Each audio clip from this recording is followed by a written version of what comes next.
Boa noite, irmãos, companheiros de Ideal Espírita. Eu pretendia trazer para a nossa reflexão um tema que eu reputaria como um dos mais instigantes na doutrina espírita. E eu pretendo fazer um desvio, não pelo fato de a gente não ter conseguido ligar o computador, mas porque era uma estratégia mesma a seguinte. Eu tenho tido oportunidade de falar sobre esse tema, com todas as limitações que confessadamente tenho, e muitas, em algumas cidades, mesmo aqui em Rio Preto, em algumas cidades vizinhas. E é um tema que eu confesso, me atrai muito, não obstante, não tenha o preparo. A minha formação não é uma formação exatamente da área sobre a qual versa o tema, que é o tema do binômio criacionismo e evolucionismo. A ciência e a religião tem neste binômio um assunto rico, fértil e não resolvido. Nem a ciência, nem a religião tem ainda o tema fechado. Algumas religiões, sobretudo as religiões evangélicas, e em parte a própria religião católica, advogam a ideia criacionista, segundo a qual existe Deus, o Criador do universo, e que o criou tal qual nós o vemos hoje. O mundo, na visão dos adeptos da teoria criacionista, da visão bíblica, da visão da Gênesis,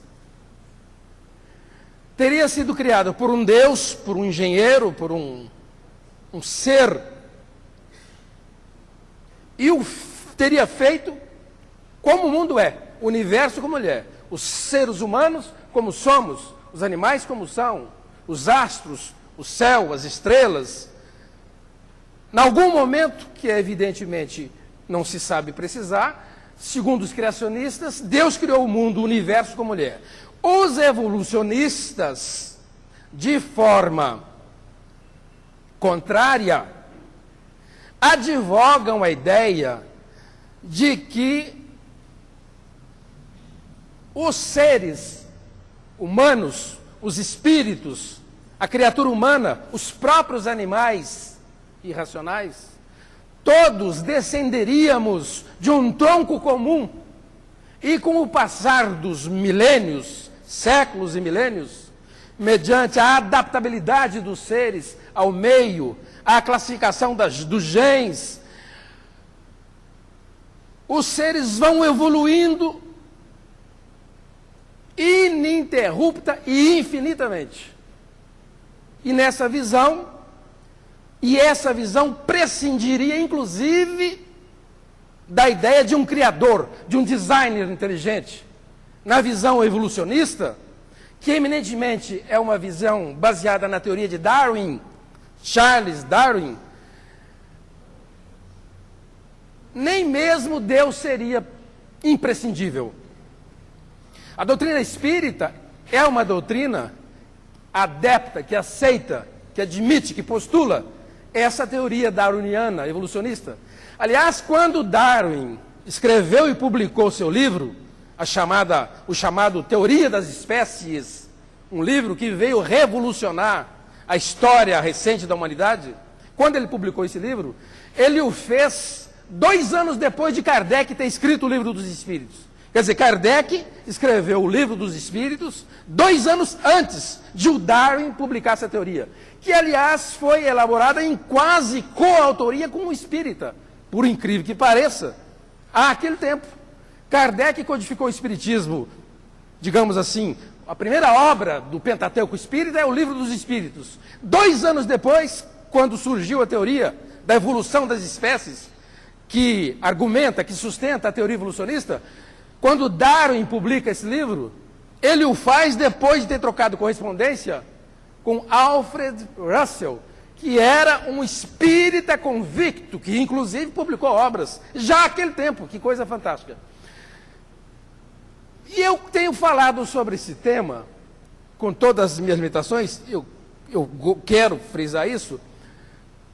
Eu confesso que tenho, sem mérito, mas tenho alguma facilidade, porque a minha vida acadêmica, toda ela, de 40 anos, eu lidei com a formação matemática. Eu fiz a matemática, eu fiz meu mestrado, meu doutorado, na área da chamada ciência, da chamada matemática pura.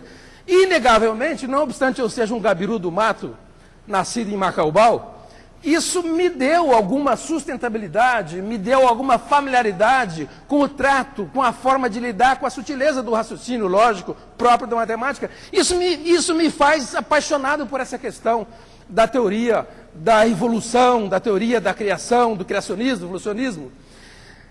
E ao fazer essa palestrinha em alguns centros, alguns dirigentes entenderam de me pedir uma coisa que me atrai, de fazer um seminário sobre esse tema.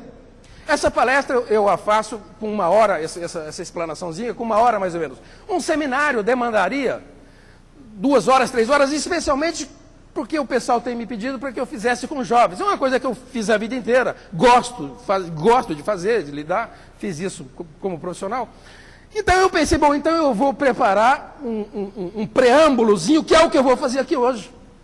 Para que eu possa, assim, com esse preâmbulo, num seminário, estimular a plenária, os jovens, os adultos, as pessoas que estiverem assistindo a palestra, estimulá-los à leitura, ao estudo desse tema instigante, interessante e atualíssimo. Atualíssimo por várias razões. Essa coisa da evolução, segundo Darwin, e do criacionismo, segundo a Bíblia. Instigante porque, primeiro, é um tema não resolvido, nem pela ciência, nem pela filosofia, nem pela religião. Segundo, é um tema perene. É um tema que, inclusive, volta e meia, suscita discussões interessantíssimas nos meios acadêmicos e científicos. Por exemplo, hoje nos Estados Unidos e no Brasil já começa a ocorrer esse fenômeno. Algumas religiões têm procurado os ministérios que cuidam da educação dos seus países para que incluam nos currículos escolares das crianças o ensino da teoria criacionista. Nos Estados Unidos há uma grande peleja entre cientistas e educadores, porque alguns evangélicos, isso não é crítica absolutamente não é crítica, mas eles insistem em cobrar do governo americano que inclua o ensino no currículo escolar da molecadinha do ensino equivalente ao fundamental, que incluam lá o ensino da criação do universo, tal qual compreende a teoria criacionista, a Bíblia. No Brasil, há algum já empenho de religiões para que o MEC faça a mesma coisa. E a ciência, evidentemente, não aceita, porque para a ciência, não obstante ela própria ter os limites na compreensão da teoria evolucionista, da teoria darwiniana, embora ela própria, a ciência, tenha limites para isso, ela entende que é questão indiscutível. A ideia criacionista, a ideia da criação do mundo, segundo a visão bíblica, é equivocada, é errônea, tem lapsos, tem equívocos, e a descrição é, evidentemente, está adaptada aos tempos de então, quando o livro foi redigido. Então eu queria, na verdade, instigá-los para esse tema, tal qual eu faria no seminário que eu devo fazer em Santo André, e tem uma internacional aqui, como é que chama, onde é que nós somos, uma cidadezinha aqui, perto de Catanduva? Oi? Não, de Catanduva. Cidadezinha que nós somos. Depois que passa dos 60 anos é complicado. É uma cidadezinha desse tamanhozinho, um centrinho desse tamanhozinho que me deixa apaixonado, porque eu nasci num centrinho desse tamanhozinho, um grupinho pequenino, mas o pessoal, professor, o senhor tem que fazer esse tema aqui para os nossos jovens. Eu amo isso, eu acho, se é uma coisa que me instiga, é ver pouca gente interessada. Porque massas não significam muito, né? E essa cidadezinha cujo nome nem eu nem minha esposa, Itajubi, a Internacional Itajubi, é isso mesmo? Perto de Catanduva? O professor só vai votar. E depois o pessoal do Santo André pediu, foi bom, então deixa eu preparar. E esse preâmbulo que eu pretendo fazer, até mais ou menos 15 para as 11 eu acabo, não há problema, a gente vai. um tema, como eu dizia, instigante, até pelo fato de volta e meia, como eu havia dito, alguns autores trazerem a questão à baila de uma forma muito forte. Primeiro porque hoje, exatamente hoje, esse ano, Darwin, esse que foi considerado um dos grandes vultos da história das ciências, dos naturalistas, completaria nesse ano que nós estamos, 2009, 200 anos de nascimento. E a sua teoria está aí, aceita plenamente pelas ciências. E Kardec e o Espiritismo também a aceita e advoga o pensamento darwiniano. Com uma ressalva que o Espiritismo também crê na existência do ser criador, do designer inteligente do universo. Mas, para enriquecer essa discussão, como eu dizia pela terceira vez, volta e meia surgem livros interessantíssimos. Eu vou me referir ao último que hoje está aí, na Berlinda, um best-seller interessantíssimo, um livro de um calhamaço de 500 páginas, que advoga, defende, divulga a teoria evolucionista, a teoria de Darwin, como uma solução para o universo, prescindindo, desistindo, não necessitando da chamada ideia de Deus. Esse livro se chama Deus, um delírio. O livro, o título, já fala da sua proposta. Ele foi escrito por um grande cientista, leciona na Universidade de Oxford, em Londres, em Oxford, é um monstro aí da ciência, é um zoólogo, é um grande escritor, é inteligente, é sábio, é espirituoso, é brincalhão, ele tem todas as virtudes e todo o mérito para alcançar o sucesso que ele alcançou, com uma dezena de livros, mas especialmente com esse, chamado Deus, um delírio. Esse sujeito, quem já o leu, quem o viu, quem viu na internet, ou mesmo o viu na TV, ele esteve no Brasil agora, questão de pouco tempo. Esse sujeito é tão interessante a proposta dele, que no prefácio desse livro, Deus, um delírio, ele escreve assim: os religiosos que lerem este meu livro, ao final da leitura, se tornarão ateus. Eu, quando vi isso no prefácio, eu quero ver esse livro, eu adoro esse desafio. Talvez pela própria incapacidade, a gente não sabe nem a dimensão. Aliás, anos antes, 30 anos antes, um professor pelo qual eu tinha profundo respeito, tinha e tenho, foi meu professor, depois tornou-se meu amigo, meu colega de trabalho, eu me tornei colega dele de trabalho, porque passei a lecionar na mesma universidade. Ele, por alguma razão, sabia que eu era espírita, e um dia eu era mocinho, questão de poucos anos, meados do século passado. Ele chegou até mim e disse: Eurípides, você sabia que Bertrand Russell, que foi um grande matemático, filósofo, criador da teoria dos conjuntos, iniciador do raciocínio lógico que levou a matemática a grandes avanços na teoria dos paradoxos, enfim, Bertrand, filósofo dos mais eminentes, educador, considerado pelo mundo como o paladino da justiça, pacifista, um homem que pôs toda a fortuna dele em benefício da educação, um espírito muito evoluído, muito ligado às causas humanas. E ele, meu professor, disse: você sabia que esse fulano escreveu um livro sobre religião? E eu disse: não sabia. E ele disse: o livro é muito interessante, olha o título do livro. E me mostrou o livro. O título do livro, isso em 1970 e pouquinho. O título do livro o livro ainda está aí disponível, embora esgotadíssimo. Por que não sou cristão? No momento que eu li esse título, escrito por umas pessoas, por um matemático que eu aprendi a admirar, sobre cujos textos eu me debrucei anos, quando ele disse: por que não sou cristão? Eu falei: eu quero saber por que esse miserável não é cristão. Quando esse sujeito escreveu, eu e a Maria, minha esposa, tivemos a oportunidade de ficar uma semana de férias fora, e eu levei o livro. Eu falei: eu quero saber se eu vou me tornar ateu ou não. E eu tive até a oportunidade de escrever alguns artigos, um deles publicado na revista Presença Espírita, lá da Mansão. E eu fico pensando, como Deus é generoso comigo.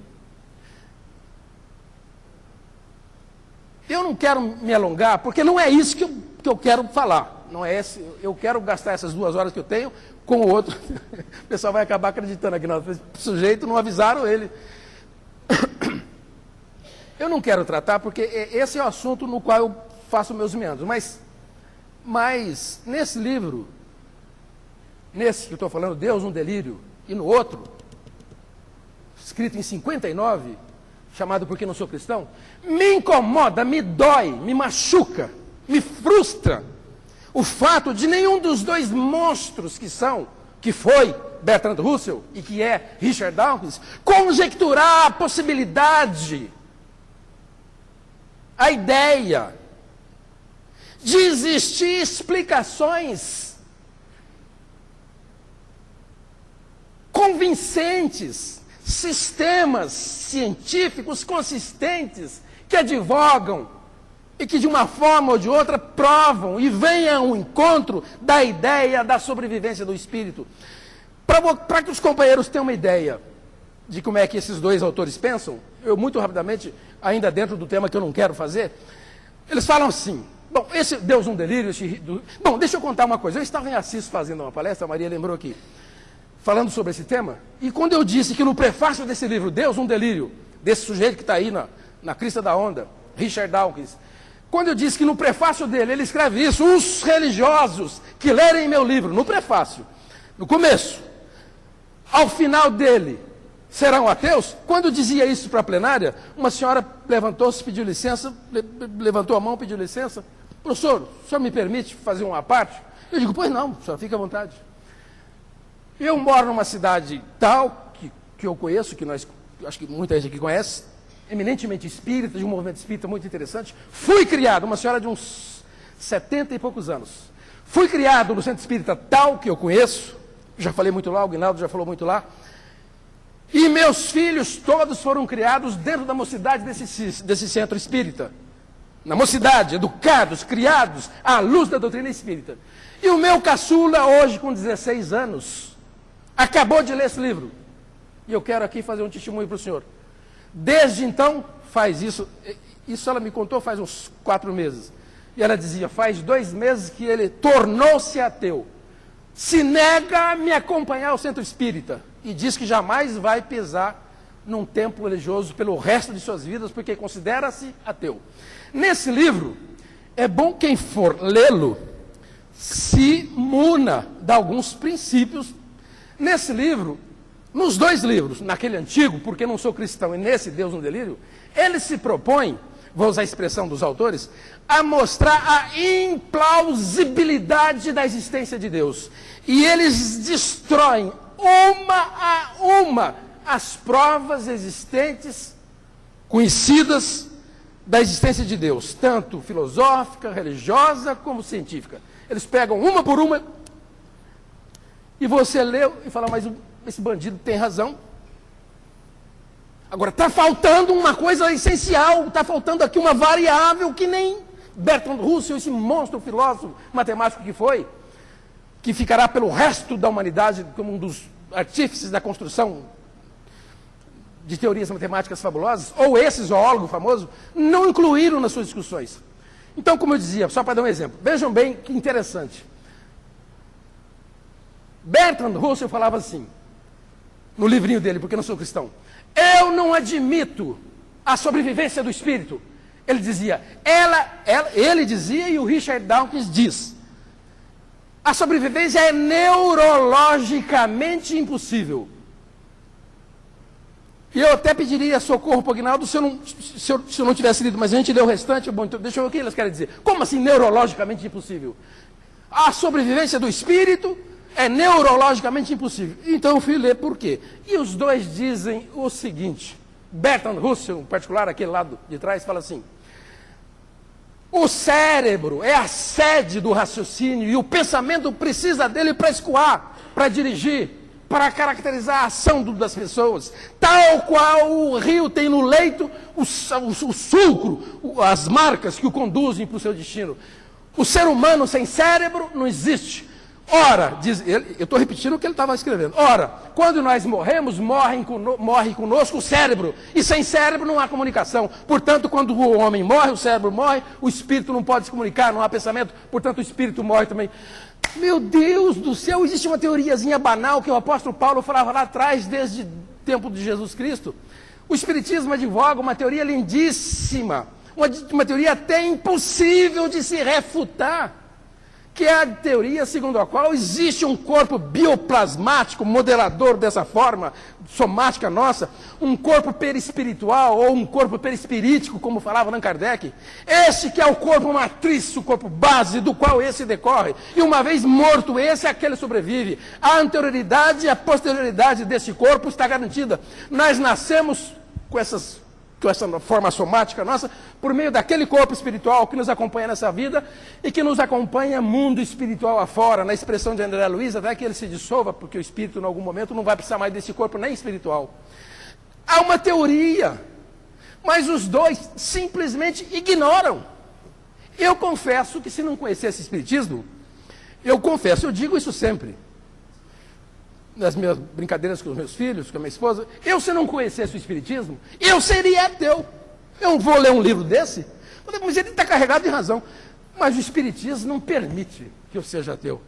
É muito lúcida a explicação da teoria de causa e efeito, da anterioridade das vidas, é muito lúcida, é muito convincente a teoria da lei de causa e efeito, é muito convincente a ideia da habitabilidade dos mundos, da comunicabilidade dos espíritos, é muito convincente a ideia de justiça que a gente tem de Deus, que o Espiritismo tem de Deus.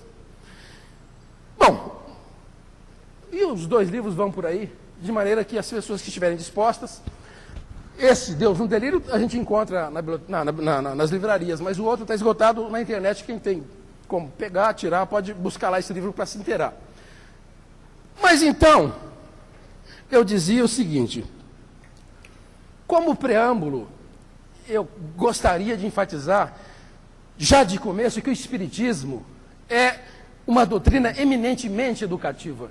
A doutrina espírita tem a coragem, teve Kardec, a ousadia, que eu confesso, é fantástica, é incrível, de há 152 anos, Kardec escreveu isso aqui, embora essa frase vinda do Espírito de Verdade, lá expressa no Evangelho segundo o Espiritismo, Kardec escreveu essa frase há 152 anos.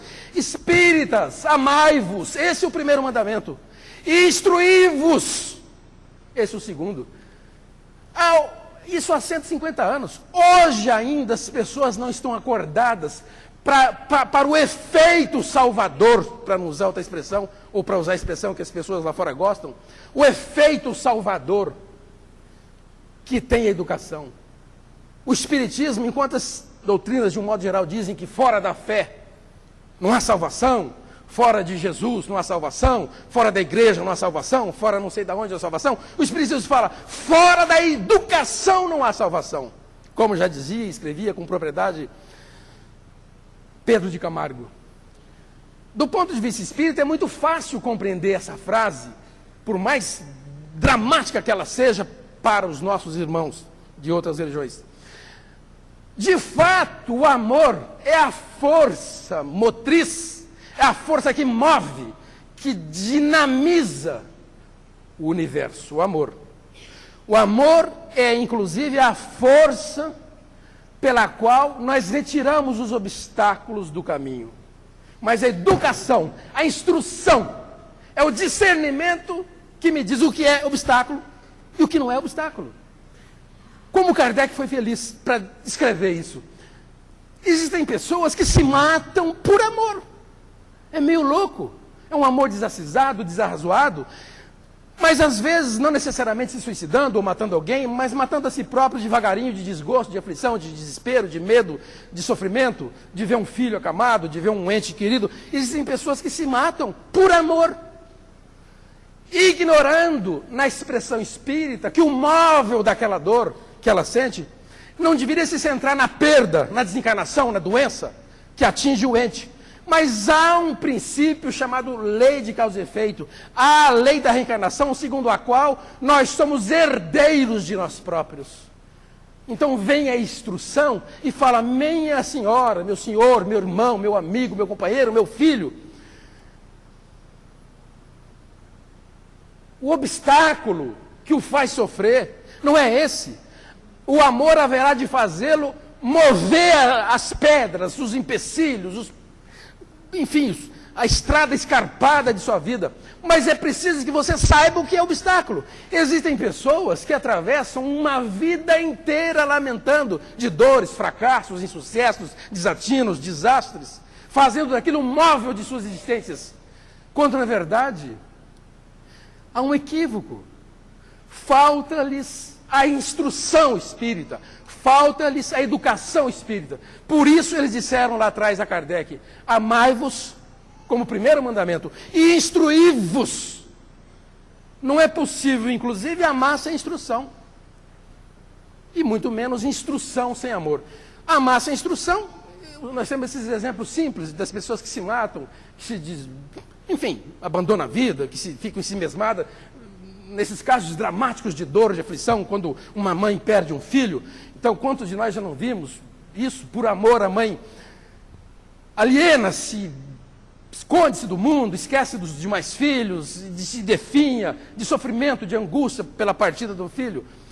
É um amor equivocado. Falta-lhe a instrução espírita acerca da significação das nossas vidas na Terra, acerca da significação da dor, inclusive da dor na vida dela e dos entes que a acompanham.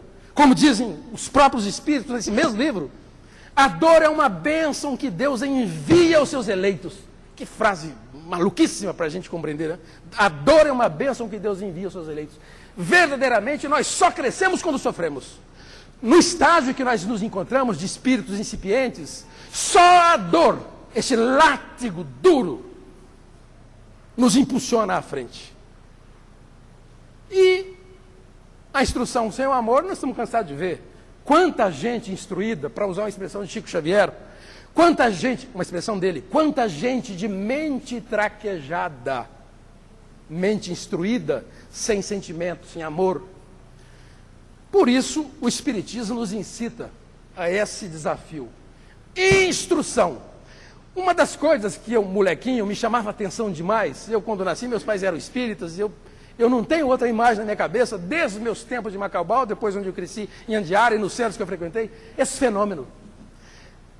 Eu não me lembro de ter visto um centro espírita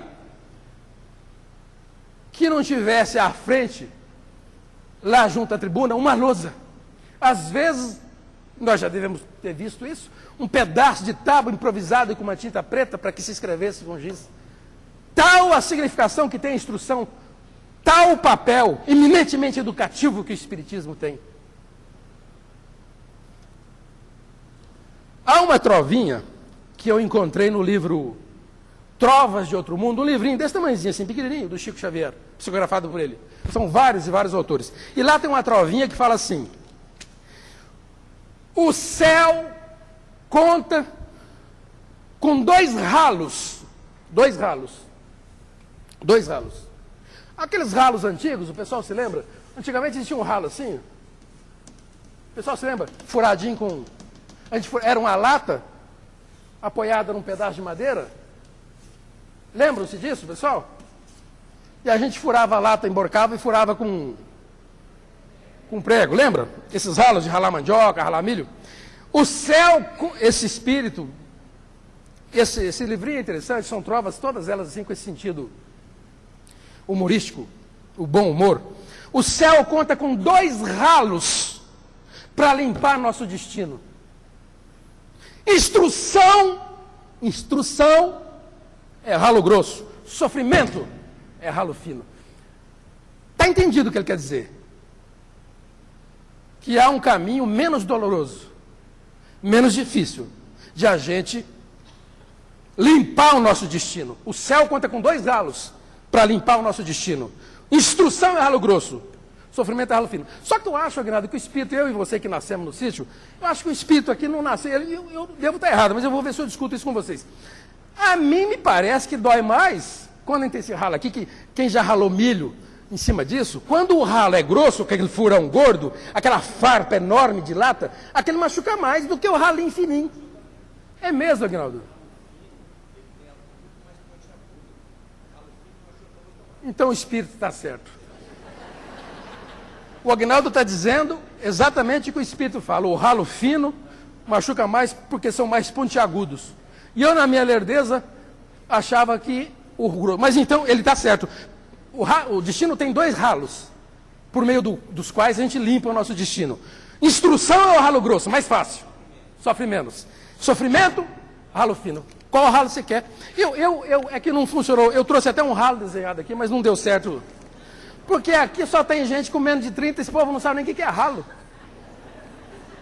Quanto mais falar em ralar mandioca, ralar milho, eu, Toninho, Aguinaldo e mais uns 2, e o Odécio que eu estou vendo lá atrás, que somos desse tempo. Pouca gente mais. E eu, então, nesse resto de tempo, queria me reportar como preparo a essa ideia de a gente estudar e se instruir, inclusive, para o domínio de temas difíceis. Deus foi muito generoso comigo, com a Maria, em todos os sentidos, especialmente com os filhos que nos deu. Mas eu fico pensando, meu Deus do céu, se um filho meu chegasse um dia e falasse, pai,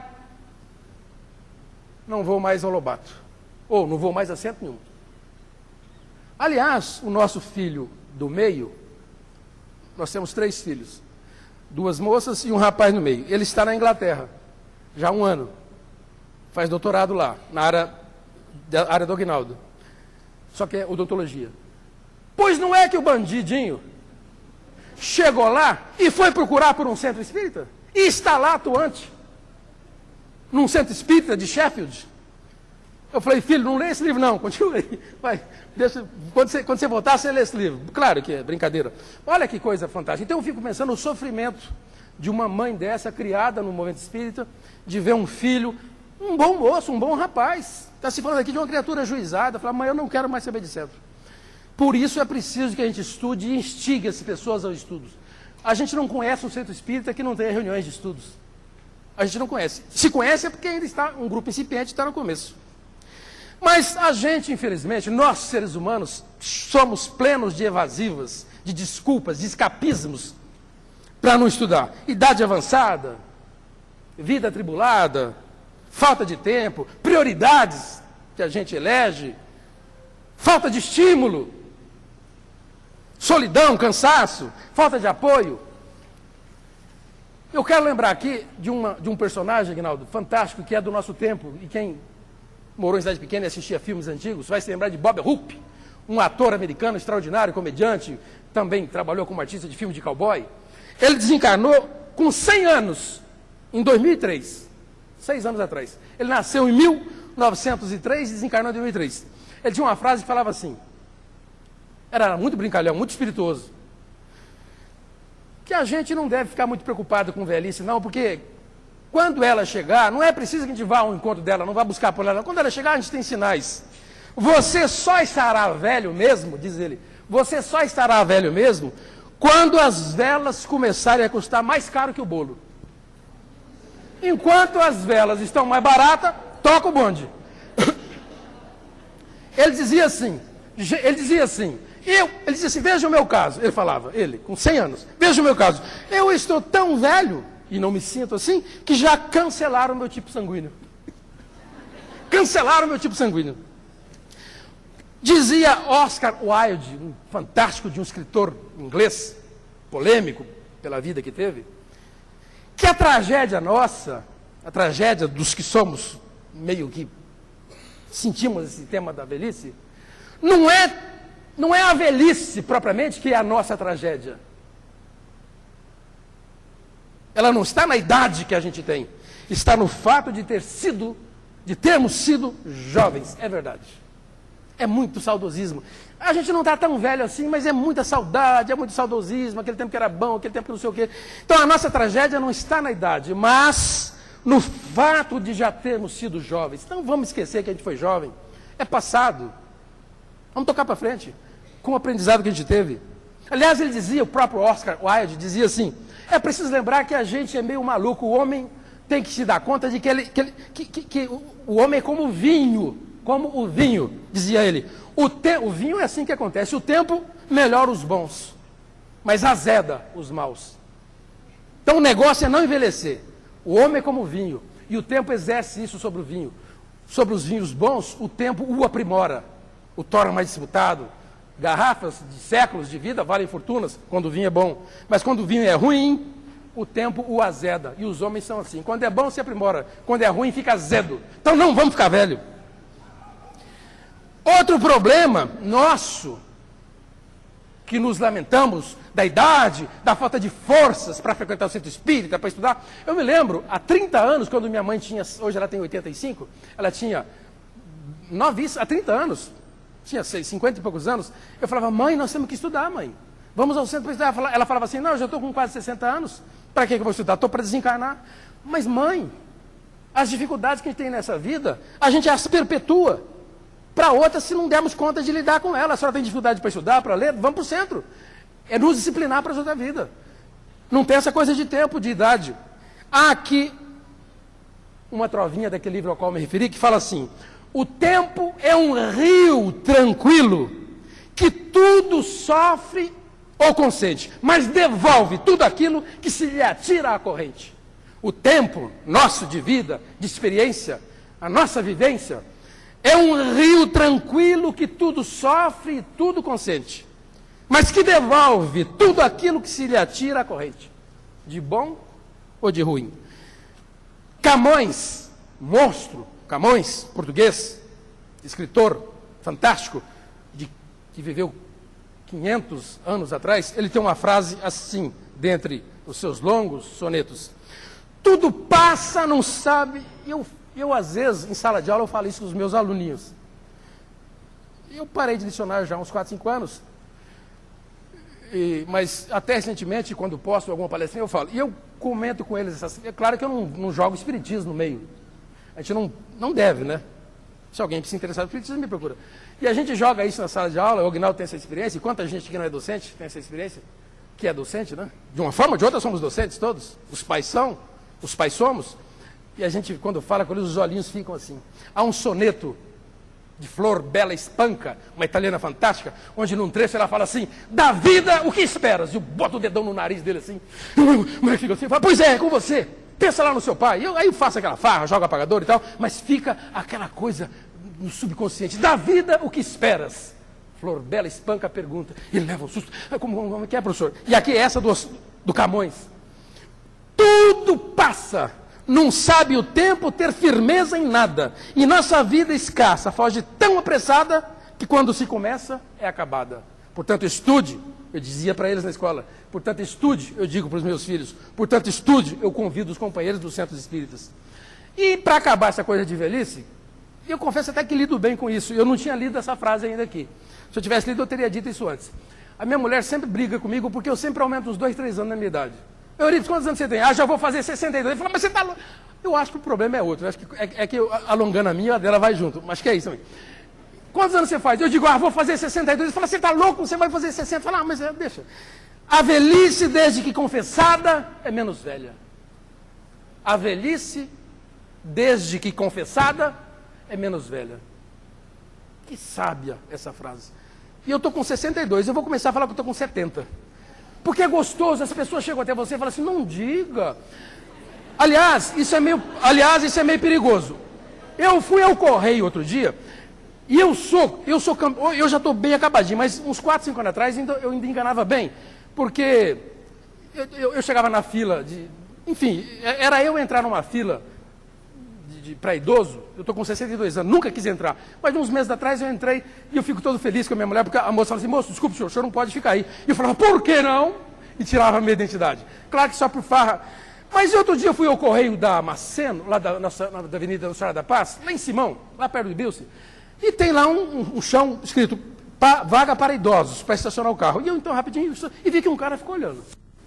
Do Correio, quem passar por lá vai ver, camisa. E eu estacionei e tal, eu pensei, é claro que ele vai falar, sinto muito, o senhor não pode deixar o carro aí, né? Eu pensei que ele fosse falar isso para mim. E eu falei, rapaz, deu um pouco de trabalho, assim, tá. Aí disse, eu falei assim, olha,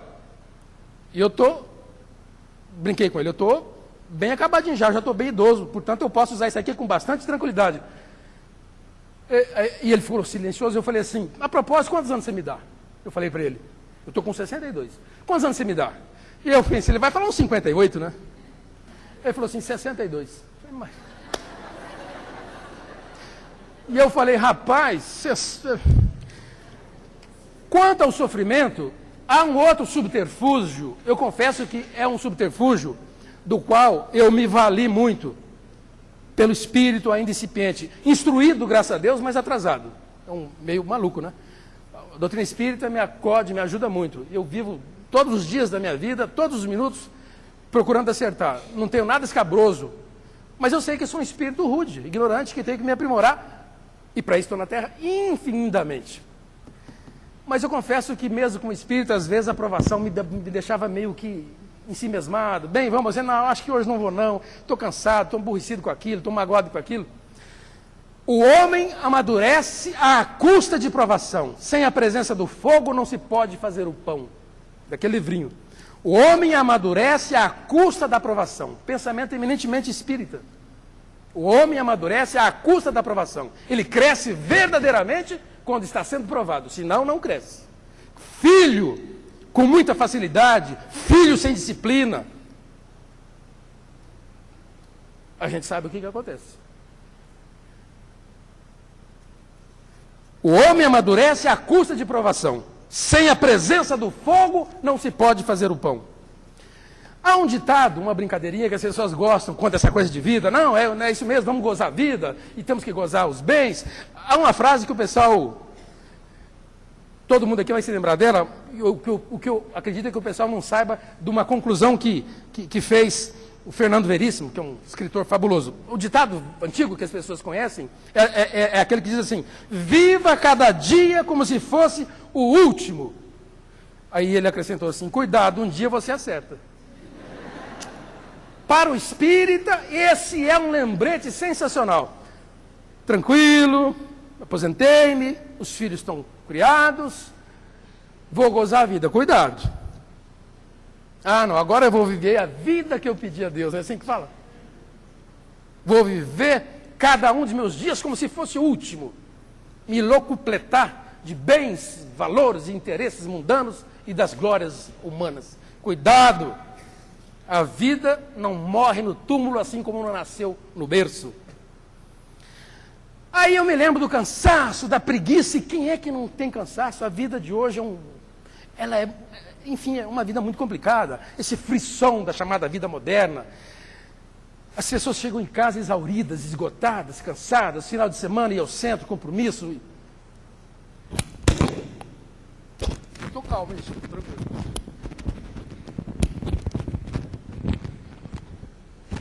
Olha esse ditado, gente. Olha que coisa interessante. O grande problema nosso com o cansaço, o grande problema que a gente tem com o cansaço, é que o cansaço e a preguiça têm os mesmos sintomas. Vocês repararam nisso? E eu, quando li isso, muitos anos atrás, pensei, bom, quando me bater aquele cansaço miserável, eu vou pensar assim, será que não é preguiça? Os sintomas são iguais, não tem como descobrir. Falar, é preguiça, me levanto e vou para o trabalho. E aí some. Aliás, principalmente quando vai para o centro espírita, né? Cansado, feito um frouxo. Me acontece isso muito frequentemente. Chego no centro espírita, desaparece o cansaço. Ele só volta quando eu vou embora. Aquela história da capa, né? Chega no centro.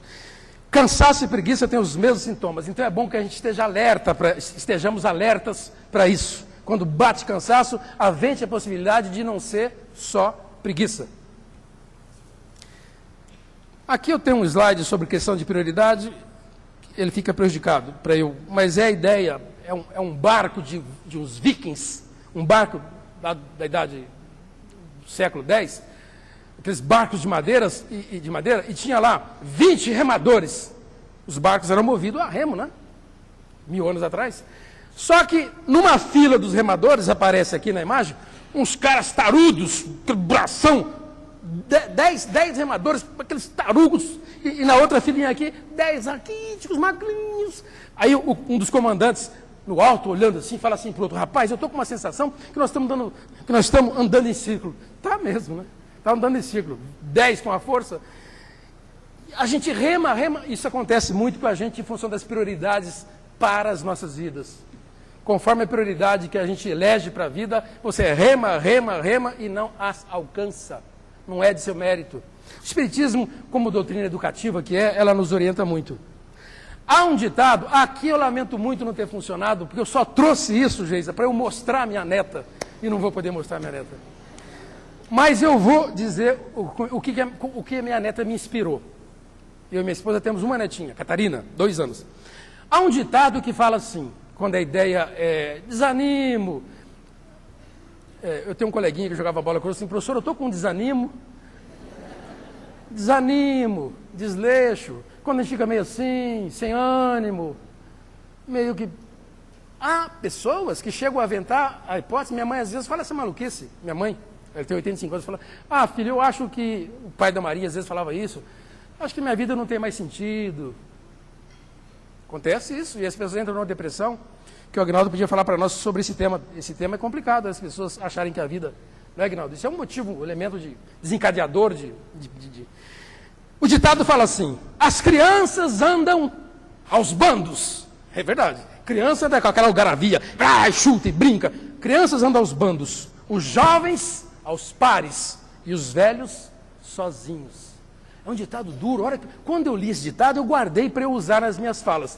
Eu não sabia que eu ia emendar esse ditado. Ficou bonitinho, vocês querem ver? É orgulhoso, mas é de mentirinha. As crianças andam aos bandos, os jovens aos pares, e os velhos sozinhos, até que surjam os netos. Aí está minha neta linda de morrer. Mas tenho que privá-los dessa beleza. Eu vou parar, mas eu não queria deixar de falar numa coisa extraordinariamente verdadeira dentro dos centros espíritas, especialmente no que concerne a nossa motivação para a reforma íntima, para a nossa remodelação de princípios, pensamentos, interesses, vontades. Desencarnou no século passado, não é tanto tempo, um entomologista, um naturalista, uma pessoa especialista em insetos, chamado Jean-Henri Fabre. Ele fez uma experiência curiosíssima. Como entomólogo ou entomologista que ele era, ele lidava com uma lagartinha, que tem muito no Brasil. Aqui ela é chamada de lagarta processionária, ou lagarta, eu vi muito em sítio, mas não sabia que tinha esse nome, lagarta de procissão. Eu trouxe até várias fotos que eu tirei da internet para mostrar para o pessoal como é que elas andam. Por isso que elas têm esse nome, lagarta processionária ou lagarta de procissão. Porque elas andam em fila. Elas funcionam assim, de manhãzinha, de madrugadinha, quando o sol ainda é fresco, elas saem do sono hibernado e vão buscar as folhas, o alimento, especialmente eucalipto, pinheiro, que elas gostam. Mas o curioso é que, por instinto, a primeira que sai chama a atenção das outras, a segunda, quando vê a primeira, apressa as patinhas, encosta a cabecinha na cauda da primeira, cerra os olhinhos e se deixa conduzir. Uma terceira, quando vê a segunda, por instinto, apressa o passinho, encosta a cabecinha no rabinho da segunda, fecha os olhinhos e a líder vai conduzindo. E tem filas. Fila com 50, 100, às vezes filas duplas, interessante. Elas na pressa, o instinto só fala que ela tem que seguir. Então uma encosta na outra, e às vezes não. Às vezes fila 1 a 1, fila em corrimão de escada, fila em ladrilho. Olha uma fila tortuosa, uma fila.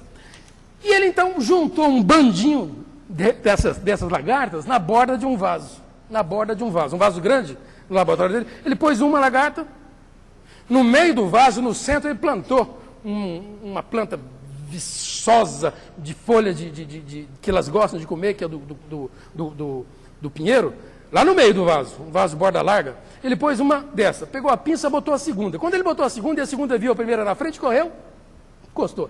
Botou uma terceira. Quando ele botou a terceira correu, encostou a cabecinha na segunda. Botou a quarta, botou a quinta, botou a sexta, botou. Quando ele pôs uma lá no fim, a líder, por instinto, a primeirona, por instinto, quando viu a última, pensou, eu estou desgarrado do grupo, apressou, encostou, fechou o círculo. Ficaram Jean-Henri Fabre, o nome desse cientista. Esse grupinho de lagartas marchadeiras, esse grupinho ficou 4 dias e 4 noites nesse percurso e morreram de fome e de exaustão. Não obstante, a centímetros existissem ali as plantas, as folhas que elas gostavam de comer. Conclusão dele, que é admiravelmente aplicável a nós: atividade 10, realização 0. E eu notei, eu precisava ter lido isso aqui uns 50 anos, pelo menos, e eu notei que na minha vida eu sempre fui muito ativo no meio acadêmico, as exigências muito elétrico, e eu olho para mim, e mesmo no centro espírita, eu às vezes, uma vez fiz uma brincadeira dessa, um tempo com um colega nosso, Eu falei, eu olho para trás e eu só vejo fumaça, e vapor e poeira e da minha correria. Atividade 100. Mas e realização? Eu acho que não fiz nada. E esse é um grande risco. A gente nos centros espíritas pode incorrer nesse erro. Muita atividade e pouca realização. Você já pensou? Já pensaram? Eu vou chegar até lá no passaporte, arranco um passaporte desse tamanho assim, mostro lá para o atendente. Eurípides, frequentador do Rodrigo Lobato. Frequentei tantos anos tal centro, nasci já era espírita e fiz umas palestrinhas e tal, está aí meu passaporte. É bem capaz que ele vai falar assim, rapaz, quanta atividade. Agora me dá a ficha das realizações. As fichas, né? Esse é o medo que eu tenho. Muita atividade nos centros espíritas e pouca realização. Instrução em nós. Instrução em cima de nós. Para que isso não ocorra. Por último e por fim, há uma fábula atribuída a um mestre Zen interessante. E um discípulo dele, um jovenzinho, não dava conta de entender, de assimilar o ensinamento que o mestre queria passar. O mestre falou, vem cá que eu vou te mostrar, por uma forma muito prática, o que eu quero te dizer. Chamou o jovenzinho e falou, me traga um bule de chá e uma xícara. E me sirva, por favor, falou para o aluno dele. O mestre, então, muniu-se da xícara e falou para o aluno, bote chá, por favor. E o aluno pôs chá. Quando a xícara estava cheia, quase cheia, o jovenzinho inclinou um pouco o bule e falou, não, continue pondo. Mas, mestre, continue pondo. Mas, mestre, continue pondo. Mestre, está vazando, está transbordando da xícara. Continue pondo o chá. Mestre, já está caindo na bandeja. Continue pondo o chá. Mestre, está transbordando a jarra, está transbordando a bandeja. Tá bom. E eu não quero me furtar a ler o trecho, o comentário que o mestre faz para o aluno. Quando nós estamos cheios de certezas, cheios de verdades, não há espaço na nossa cabeça para novos ensinamentos. Pois saibamos, disse ele para o aluno, que temos que estar disponíveis para o aprendizado do mundo e da realidade, para que não nos divorciemos daquilo que nos cerca, pessoas, seres, bens oportunos à nossa evolução. Nossas certezas vêm do passado, mas o que acontece hoje não pode ser interpretado somente à luz do passado. Seria como percorrer uma trilha numa noite escura, com uma vela acesa às nossas costas, iluminando o caminho já passado. Estejamos, pois, abertos ao aprendizado. Houve um filósofo chamado Epíteto, que corrobora com essa frase. Epíteto, um filósofo do comecinho da nossa era, entre o ano 15 e 55, ao tempo de Jesus. Ele dizia assim, é impossível para um homem aprender o que ele julga que ele já sabe. Portanto, como falam os mocinhos, menos, abaixa a bola, menos vaidade, menos orgulho. Isso o Espiritismo ensina a gente o tempo todo. Sem o móvel da humildade, do interesse lídimo, nós não progredimos, nós não crescemos, nós não evoluímos. No mais, eu quero agradecer pela paciência e que Deus nos abençoe e ilumine. Obrigado.